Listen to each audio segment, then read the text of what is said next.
Hi, if we haven't met, my name is Juan, and today I'm going to tell you about one of Bogotá's biggest mysteries, and it is, where's the Bogotá Metro? To be honest, I've lived here my entire life, and I ask myself the same thing. We all do. If the history of the Metro of Bogotá sounds more like fantasy than reality to you, remember, we're Colombia, and we're the country of magical realism.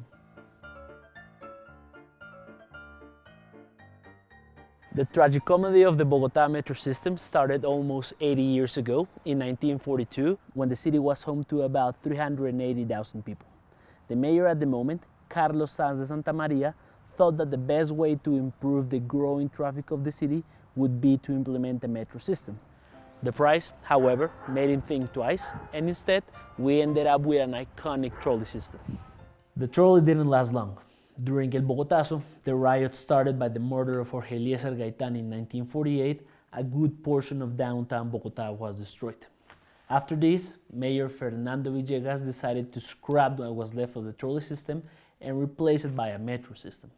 The initial idea was to give a private company concession of the system for 25 years, after which government would take over. Sadly, bus owners banded together and persuaded the mayor of this idea, and instead, public transportation of Bogotá was left under a monopoly of the bus owners, and the city has been plagued by buses ever since. The third attempt at a metro lasted for 5 years, but never got very far.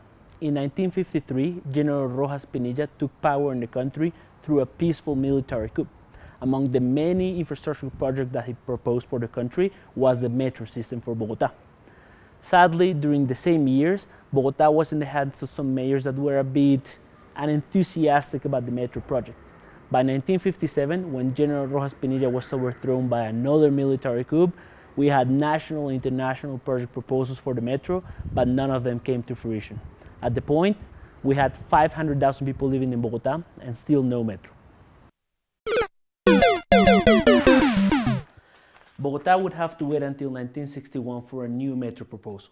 In this year, Mayor Jorge Gaitán Cortés wanted to implement a 25-station, 93-kilometer-long project in the city. By this time, the city had 1.7 million people living in it. 3 Colombian firms were interested in carrying out this project, but sadly, in 1966 his term ended and the project was put on hold once again. The city and its chaotic bus system continued to grow. Bus drivers and bus companies competed viciously for passengers, making it even terrifying to ride the bus. These later became known as La Guerra del Centavo, or the War of the Penny, which left dozens of deaths behind. It got so bad that the next 3 mayors, Alfonso Palacios, Luis Prieto, and Hernando Durán, all wanted to bring the metro to Bogotá. During Durán's term, we had 5 different projects and cost studies to bring the metro to the city. However, Colombia's National Congress intervened. Although during the same year Medellin's metro system was approved, Bogotá's needed more studies. At the end of Durán's term, we had 4 million Bogotanos still waiting for a metro system. In 1986, there was some interest for an Italian firm metro proposal, but the mayor at the moment, Andrés Pastrana, thought it would be too expensive and instead decided to invest in a bus terminal. Because buses, right?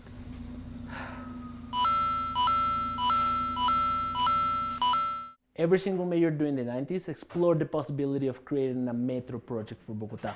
However, all of them ran into the same issue. Struggle in economy, rising inflation, and the price of coffee just weren't helping the country.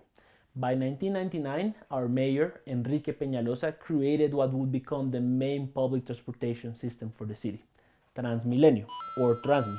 Some of you may have used it during your stay in Bogotá.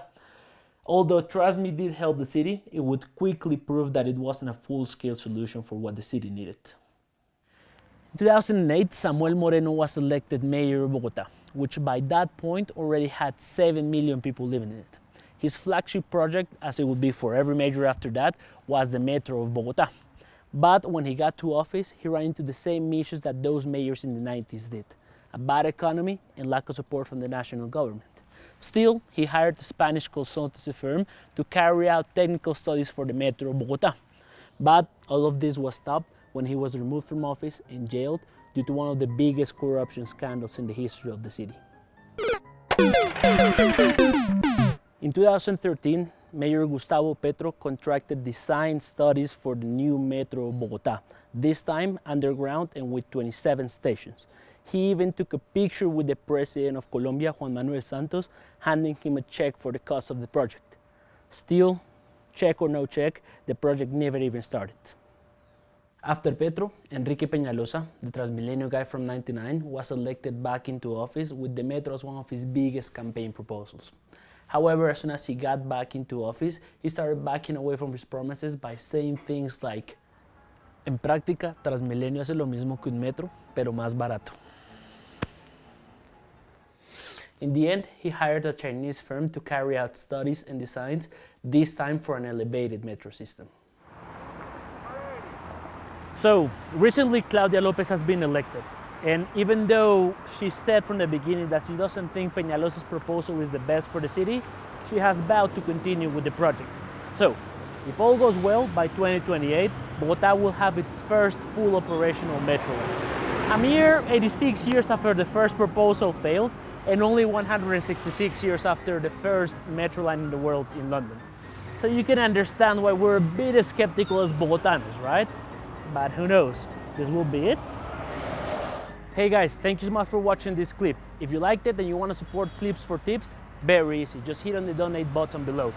This will help us a lot to keep creating content for you and keep supporting the Piratas de Ramirez project. Also, please go and check out some of my other colleagues' content. We have a lot of cool content for you.